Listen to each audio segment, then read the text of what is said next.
is, right? So, for unto us a child is born. It's a human term.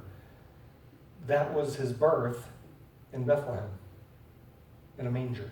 For unto us a child is born, and unto us a son is given. That's his divinity. That's on the cross. And the what? The government. The government will be upon his shoulder. Has that happened yet? No. When will it happen? The seventh day, the millennial kingdom of Christ. And the government will be upon his shoulder. And his name shall be called Wonderful. Remember Manoah? Every time I read his name, I want to say manure, but I can't do that. Manoah is the father of Samson. Okay? So Samson had a mother and father, and the father's name was Manoah. And I have to be careful every time I read it because now you know why. And so the wife gets a visitation by Yahweh Logos pre-incarnate, represented in the form of an angel. It just means messenger. He came in that form as a messenger. But it turns out real quick, if you read the details, it's Yahweh Logos, because no one has ever seen the Father, in pre-incarnate form. And by the time the whole story's done, they offer him something. He touches it with his staff. The fire goes up and he inhabits the incense. He inhabits the fire. He inhabits what would come to be known as he inhabits the praise. They gave a sacrifice. The fire consumes it. He went up in the fire. And Yahweh inhabits the praise of Israel, right? So Manoah asked him, "What is your name?" And he said, "Why do you ask my name, seeing that it is wonderful?" All that for that. Okay? So notice what it says. And his name shall be called Wonderful. And I love that the Bible gives you that one little clue whenever you're not even looking for it. Why do you ask my name, seeing that it's wonderful? Counselor, the mighty God, the everlasting Father, or it probably should be translated the Father of eternity. Prince of Peace, the very root, the very fountain of peace. There is no peace outside of him. As a matter of fact, we don't have peace with the Father outside of Yahshua. Romans 5:1. Romans 5:1 says, "Therefore, having been justified by faith, we have peace with God through our Lord Jesus Christ." Who is it that calmed the enmity between us and God that started in the Garden of Eden? Who is it that calmed the hostility between us and God because of our sin and our rejecting him in the garden? The only one to calm it, the only one who brings peace, reconciliation is the healing of a relationship. When you have a relationship and it's destroyed, there's a separation. You need a reconciliation, which is the healing of a relationship. That's the meaning of reconciliation, to heal the relationship. The only healer of relationships between the Father and the creation is Yahshua. Therefore, having been acquitted of all charges, having been justified by faith, we have peace with God through our Lord Jesus Christ. He's the one who brings peace. He's the Prince of Peace. He's the fountain, the root, the source of peace. There will be no end to the increase of his government and peace on the throne of David and upon his kingdom. So this is already giving us some prophecy. It says on the throne of David. So where's David's throne? Jerusalem. Where will the Messiah reign from? From Jerusalem. Upon whose throne? David's. So he's going to be Jew. He's going to be a Jew. He's going to be from the tribe of Judah, because he's lineage of David. He's going to reign in Jerusalem, because that's where David's throne is. Check out what it says. On the throne of David, so he's Jewish, and he's from the tribe of Judah, and upon his kingdom, David's kingdom, which is Jerusalem. So we know where he's going to reign from. To establish it and to sustain it with justice and righteousness from this time on forevermore. The zeal of Yahweh of armies will accomplish this. Who's zealous about this? Yahweh of armies. Can we rest assured that it will be done? Mm-hmm. Yeah. Yahweh just gave his word. It will be done. Isaiah chapter 2, verse 4. He will judge between the nations. So now I've already told you the answer. You have 3 judgments. One with the church, where everyone is saved, the Bema seat, right after at the rapture. Then you have where some are saved, some are not saved, which is when Jesus comes back to set up his kingdom, which is the sheep and goat judgment. And they're called the nations. And then they're going to beat their swords into plowshares. They're still going to be working. There's going to be work to be done. Remember, the earth is destroyed by the tribulation. The earth is destroyed. As a matter of fact, and so, people have a misconception. They think Yahshua comes, he fulfills all of our needs. We need nothing. No. You're thinking of the 8th day, the eternal state. You're thinking of when the Father does new heavens, new earth. Ezekiel tells us that we're going to be using the nuclear weapons from the enemy, from Gog and Magog, to supply energy for 7 years in the millennial kingdom. That's a controversial statement. Can I prove it? Oh, yes, and I will, whenever we get to Ezekiel. Easily. But I'm giving you information. I'm giving you big stuff. And then whenever we get to Ezekiel, I'm going to say, remember what I told you? Grab Rita's handout, read the transcript. We will be living off of not only 7 years of nuclear weapons, the energy of nuclear weapons, because remember, the tribulation will completely and utterly decimate and destroy this earth. When Yahshua shows up, he's going to show up to a destroyed earth. Read Revelation and tell me what kind of shape the earth is in. And the renewal does not come for 1,000 years. That's clear. Not only that, but people are going to have to work. Notice what it says. They will beat their swords into plowshares and their spears into pruning hooks. Why would they do that? They're going to be planting, they're going to be building, they're going to be working. And by the way, if you're a non-sanctified Christian, you'll be working right alongside them. Your justification means you're saved. It does not guarantee you rewards, position, authority, fine linen, riches, rewards, or crowns. How you live your life in Christ. Your life begins after rebirth. It's not you're born again and then that's it. That's like giving birth to a baby and leaving them on the operating room table and saying, see you later, see you in 18 years. How you live your life now in the body, and we're about to see the verses, will determine your position, authority, fine linen, riches, rewards, and crowns. Because if you're like the one who buried his talent and you do nothing for the glory of God in your life, you just might be one of the ones turning swords into plowshares and spears into pruning hooks and working and serving as a bad example. Sound scary? It is. It is. It is. Scariest verse for a Christian should be 2 John 1:8. That should be the scariest verse for a Christian. Look to yourselves, not to God. This test that we're in, this life is not his test, it's ours.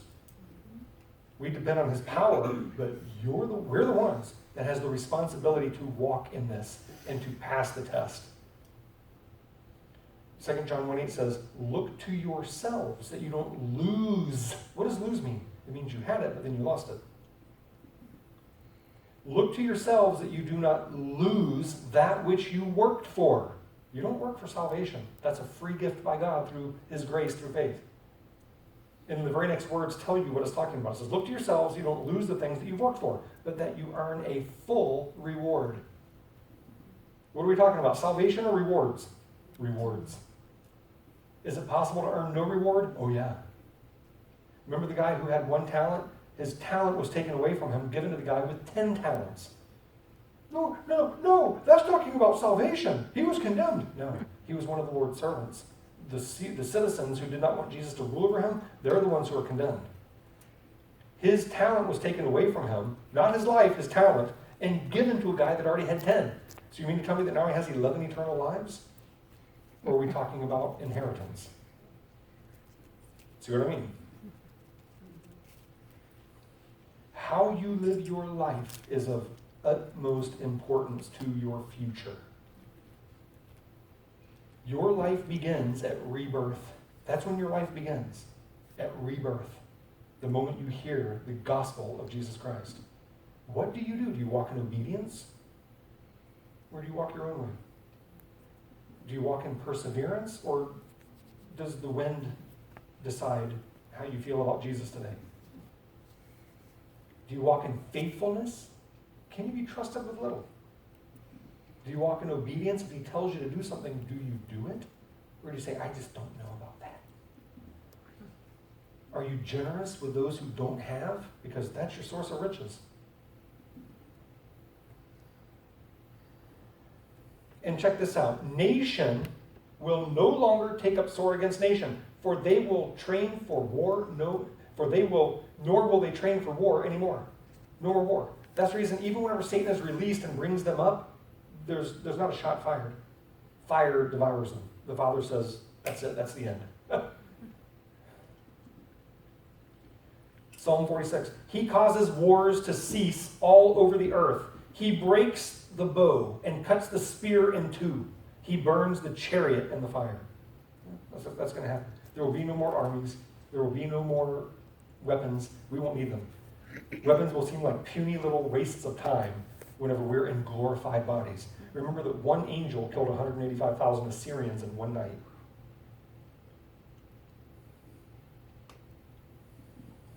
We won't need little pea shooters. We won't need swords. We won't need rocket launchers because Yahshua will reign with an iron rod and we will be in very powerful, glorified bodies. We won't need weapons. I love this verse. I totally love this verse. O house of Jacob, come and let us walk in the light of Yahweh. This is millennial kingdom. O house of Jacob, come and let us walk in the light of Yahweh. Remember that they had just turned back to Yahweh during the tribulation. During the tribulation period, that's when, why does the tribulation exist? To bring Israel back to Yahweh. And keep in mind that the Bible is very, very, very precise. When it talks, even after Israel became Israel, he was Jacob, because he tried doing things under his own power, by his sneaky ways, right? But whenever he finally wrestled with God, and he learned to trust God, that's when his name was changed to, and if you get to the right root and parsing of this word, the warrior of God, Yisrael, warrior of God, warrior of Elohim.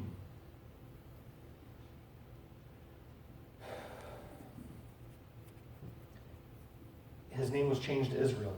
Jacob is when he's walking in the flesh. Israel is when he's walking in the spirit. Notice that pattern throughout the Bible. Because even after his name is changed to Israel, there are times he's called Jacob.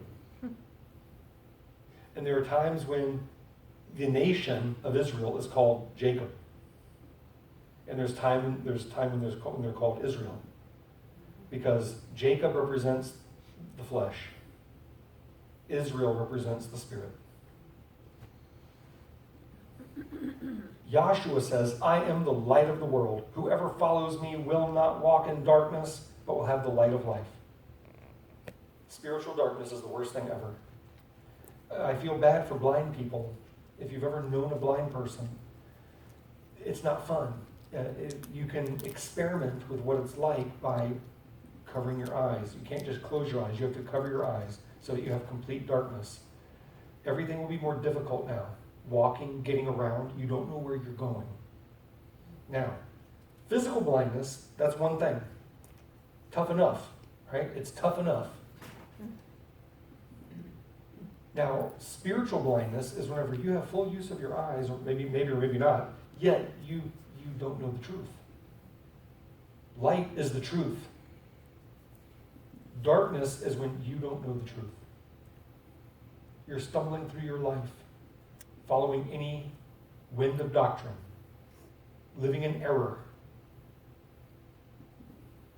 But whenever the light of the gospel shines upon you and you understand truth, it's like opening your eyes for the first time and you can see what's around you. The light. We have light. We have Psalm 119, 105. This should be the lamp to our feet. This should be the light to our path. This should be what guides us everywhere we go. I am the light of the world. Whoever follows me will not walk in darkness, but will have the light of life. So, I've already explained them to you, so now let's see the biblical references here. So the three judgments. The first one up, the judgment seat of Christ. The bema seat. We. Whenever it says we, remember he's talking to the church. Not talking to the world. He says we. We must all appear before the judgment seat of the Messiah. Not the entire world, just the church. This letter is written only to the church. So that each one may receive for the things he did while in the body. In other words, we've been raptured. We're not in the fleshly body anymore. We're in a glorified body. But we're going to have to give an account for everything we did while in the body, whether good or bad. You're going to have to give an account. If that doesn't make you want to watch who you are and what you do, you're not thinking about the future. If a man's work remains, a man's work, the works are put into the fire. Who he was, what he did, everything about him, his life's existence, everything is put into the fire. And the fire is either going to burn it up or it will withstand the fire. If a man's work remains, which he built upon the foundation of Yahshua Messiah, if it's done for his glory, you receive reward. If it wasn't done for his glory, it's going to burn up. It's wood, hay, stubble. It will burn up. If a man's work remains, which he built upon the foundation of Yahshua Messiah, he will receive a reward. If a man's work burns up, he will suffer loss. Though the man himself will be saved, yet so by fire. Yet so as by fire. So, you're saved. If you end up in the rapture, even if you lose your entire rewards, all of your rewards, all of that portion of your inheritance, you're still saved. Because you're saved by faith in Jesus. But am I alone or do I want a full reward? Who else here wants a full reward? I want a full reward. Yes. So, everyone there is saved. There's not one lost. But you're gaining, you're earning rewards or losing rewards. So after that red line, we come back with Yahshua, and the second judgment is the sheep and goat judgment. Now check out what it says. It tells us when it's going to happen. When the Son of Man comes in his glory, it is then that he will sit on the throne of his glory. Whose throne is the Son sitting on now? Read the book of Revelation. He's sitting on the Father's throne. When will Yahshua sit on his own throne? When he comes back to reign in the millennial kingdom. So when does this judgment occur? And we're with them. Read the book of Jude. We come back with him. We've already been judged. We've already been glorified. When the Son of Man comes in his glory, it is then that he will sit on the throne of his glory. And it is then that all the nations will be gathered before him. And he will separate them into two groups, like a shepherd separates his sheep from the goats. He will set his sheep on his right and the goats on his left. Then the king will say to those on his right, "Come, all of you who are blessed by my Father, inherit the kingdom prepared for you since the foundation of the world." They're still in human form. They're not glorified yet. They're going to be having babies. They're going to repopulate the millennial kingdom. But they're saved. Just like we're saved, but we're still in dirt bodies, and we're still having babies, right? Maybe not all of us. But.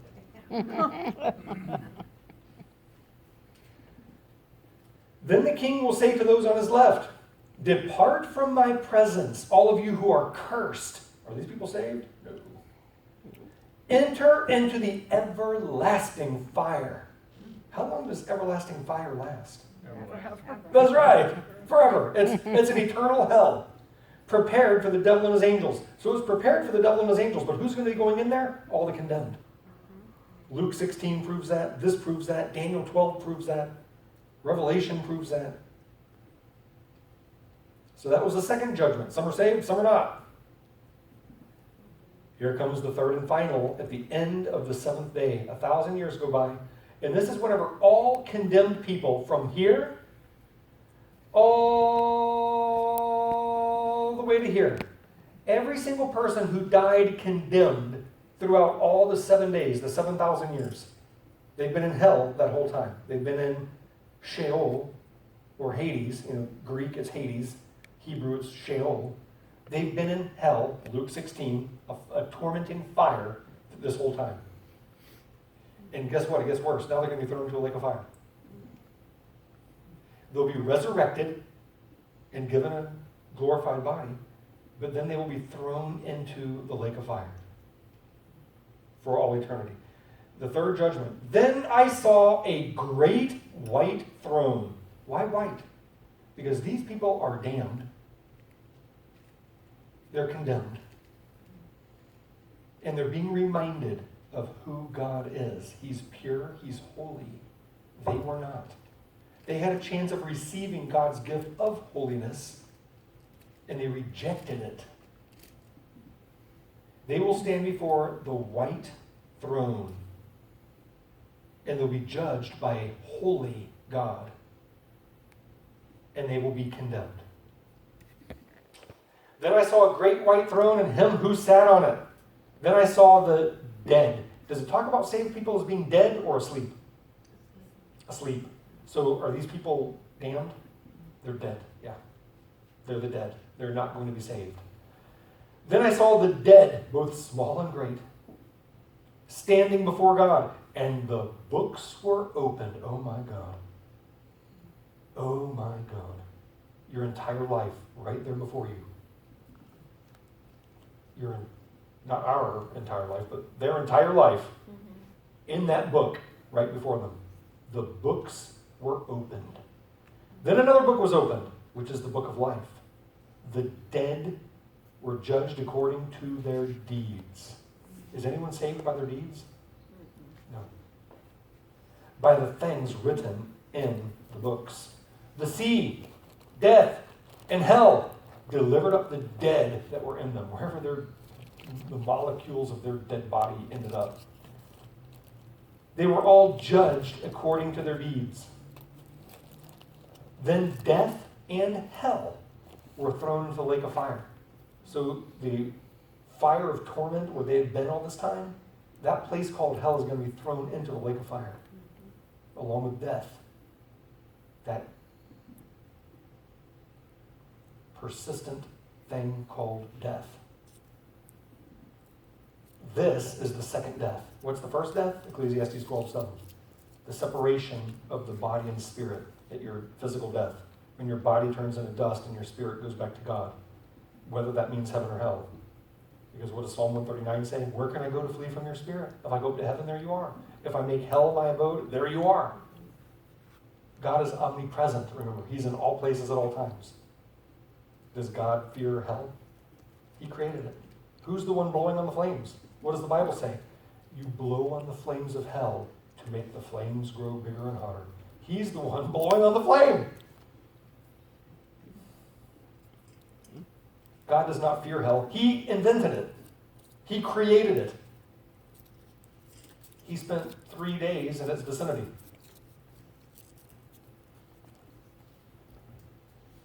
Read Ephesians 4 if you need a verse on that. This is the second death. So the first death was a separation of the body and the spirit. The second death is the separation of the spirit from Yahweh. No more benefit, no more help. It's complete separation. And if you want to read more on that complete eternal separation, you can read 2 Thessalonians chapter 1. 2 Thessalonians chapter 1. Just the entire first chapter. It'll scare you to death. The entire first chapter of 2 Thessalonians. This is the second death. Whoever's name was not found written in the book of life was thrown into the lake of fire. Tough stuff.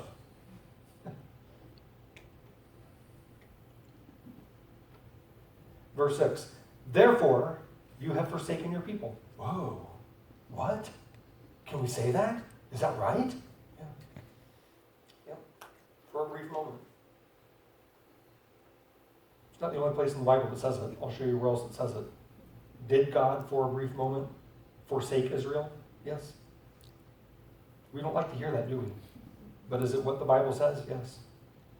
Therefore, you have forsaken your people, the house of Jacob. Isn't that something? Isn't that something? The house of Jacob. Because they have adopted the superstitions of the East. Does God like superstitions of the East? No. They practice divination like the Philistines, and they love to emulate the pagans. We, in this world today, we wink at sin. We think it's okay. We tolerate it. We don't realize that all of our sin and all the sin in this world is what contributed to Yahshua on the cross.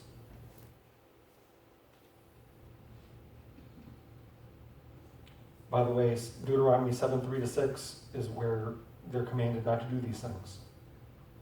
And their land is full of silver and gold. Is there a sin to having money? No. But is there a sin to trusting in money? Yes. Is there a sin to loving money? Yes. And their land is full of silver and gold. There is no end to their treasures. And their land is full of horses. There is no end to their chariots. Is it a sin to have horses? No. But if you accumulate an army because you put your trust in that army instead of Yahweh of armies, now it's a sin. David had a huge army, but who did he trust in? Yahweh. The army was at God's command. The army was subservient to Yahweh.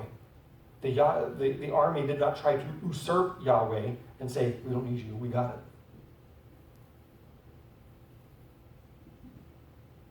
There are your verses for the commands that were just broken. And their land is full of idols. Just think 10 commandments. Exodus 20, probably 3 to 5. Yeah. And their land is full of idols. They worship what their own hands have made and what their own fingers have crafted. This is the stupidest thing ever. Let me make this thing and then I'm going to worship it. Yeah. I just created it, but I'm going to worship it. Because it obviously has power. I just created it. If we wanted to be like God, God made us in His image. If we wanted to emulate God, we'd create idols and say, bow down and worship me, you idol. Right? Because God created us and He says, worship me. So, right?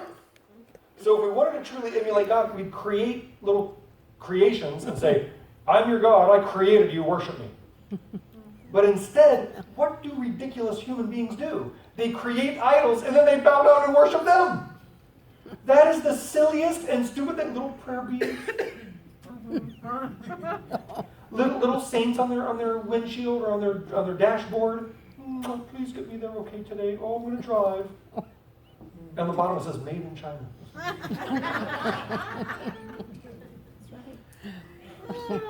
Check this out. Superstitions of the East. Very prophetic. Makes no sense. Everyone, both small and great, bows down and humbles themselves to these detestable idols. Therefore, do not forgive them. Wow. Therefore, do not forgive them. And check this out. Therefore, you have forsaken your people. What is the best way to have Yahweh forsake you? Idolatry.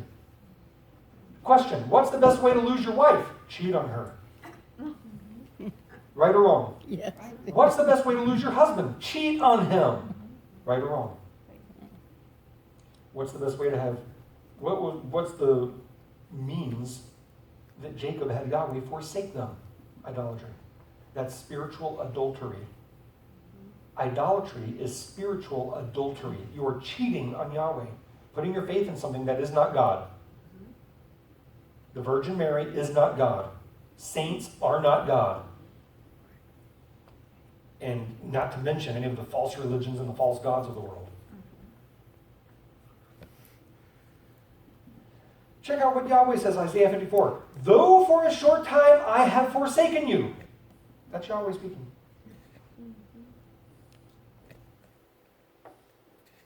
God hates sin. God hates idolatry.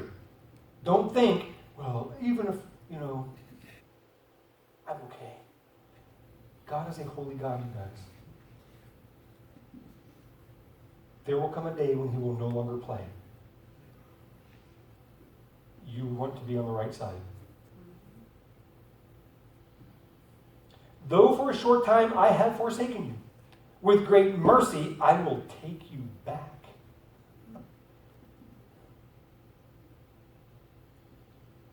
For but a moment I hid my face from you. He repeats himself. In a bit of wrath. What is a bit of wrath? 7 years. You want to know what a bit of wrath is? 7 years.